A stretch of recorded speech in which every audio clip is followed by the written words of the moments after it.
سلام و به دنیای نظریه مجموعه ها خوش اومدید. زبانی که کل ریاضیات مدرن روی اون ساخته شده. توی این مجموعه میخوایم با هم سفری رو شروع کنیم تا ایده هایی رو کشف کنیم که پایه همه چیز هستن. از کامپیوتر شخصیتون گرفته تا پیچیده ترین مفاهیم کیهانشناسی. خب، راهنمای ما توی این سفر فکری همین کتاب ارزشمنده. ما قراره با هم ورق به ورق این کتاب رو جلو بریم، ایده های اصلیش رو بکشیم بیرون و به یه زبان ساده و البته حرفه‌ای در موردشون صحبت کنیم. تا حالا از خودتون پرسیدین که این ساختمان عظیم ریاضیات مدرن واقعاً روی چه پایه‌ای ساخته شده؟ این یه سوال خیلی اساسیه که جوابش میتونه نگاه ما رو به منطق و ساختار دنیا تغییر بده. و جواب توی یک کلمه است: مجموعه ها. خب، هر سفر خوبی یه نقشه و راهنمای معتبر لازم داره، درسته؟ راهنمای ما هم توی این مسیر یه کتاب کلاسیک و خیلی مهمه. کل این دوره بر اساس همین کتابه. نویسنده‌هاش واقعاً کار بزرگی کردن. یعنی اومدن مفاهیم خیلی عمیق نظریه مجموعه ها رو به ایده‌هایی تبدیل کردن که راحت بشه فهمیدشون. ما هم دقیقاً همین رویکرد رو داریم. دقت علمی بالا در کنار بیان ساده و روان. خیلی خوب، پس بیایید یه نگاه سریع بندازیم به نقشه راهمون. ببینیم قراره از کجا شروع کنیم و به کجاها سر بزنیم. این فهرست مطالب کتابه که خب نقشه راه ما هم هست. همونطور که میبینید ما از همون اول یعنی از مفاهیم پایه‌ای منطق شروع میکنیم. بعد قدم به قدم میریم جلو و به مباحثی میرسیم که دقیقاً قلب درس مبانی ریاضیات توی دانشگاهه. هدف اینه که به یه درک کامل و حرفه‌ای برسیم. پس اول از همه ابزارهای فکریمون را آماده میکنیم و با منطق مقدماتی شروع میکنیم.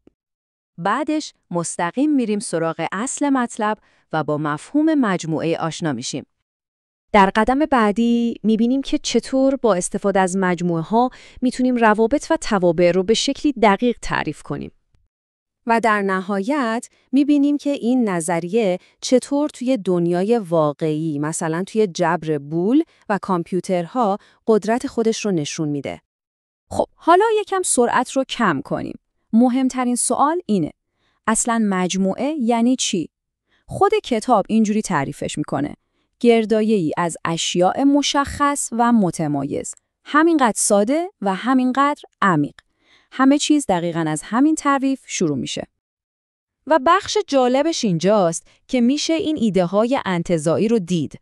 مثلا نمودارهای ون، یه ابزار فوق‌العاده‌ان که به ما کمک میکنن روابط بین مجموعه‌ها رو تجسم کنیم. ما هم قراره خیلی ازشون استفاده کنیم تا مفاهیم برامون روشن‌تر بشن. اینجا دیگه واقعاً میبینیم که این بحث‌ها چقدر کاربردی‌ان. همین گیت‌های منطقی که توی تمام پردازنده‌ها هستن، در واقع همون منطقی هستن که ما تو فصل اول کتاب یاد میگیریم، فقط به شکل فیزیکی در اومدن. این یعنی تئوری خالص تبدیل شده به تکنولوژی. خب، شاید بپرسید اصلاً هدف از این دوره چیه؟ چرا ما توی کانال استیبلاکس تصمیم گرفتیم این مجموعه رو بسازیم؟ هدف ما خیلی ساده و شفافه. ما می‌خوایم زبان ریاضیات حرفه‌ای رو برای همه دسترس پذیر کنیم. چجوری؟ با پوشش دادن تمام سرفصل‌های این کتاب کلاسیک، اونم توی ویدیوهای کوتاه و جمع و جور. این یه سفر علمی کاملا دقیقه و شما با همراهی ما به یه جامعه ملحق میشید که هدفش همگانی کردن دانش تخصصی و حرفه‌ایه. خیلی خوب، حالا دیگه وقتشه که شما هم سفر خودتون رو به دل این مفاهیم بنیادین شروع کنید. میگن هر سفر طولانی با یه قدم اول شروع میشه. این میتونه همون قدم اول شما برای درک عمیق‌تر زبان ریاضیات باشه. سفر شما به دنیای مبانی ریاضیات دقیقاً از همین الان شروع شده.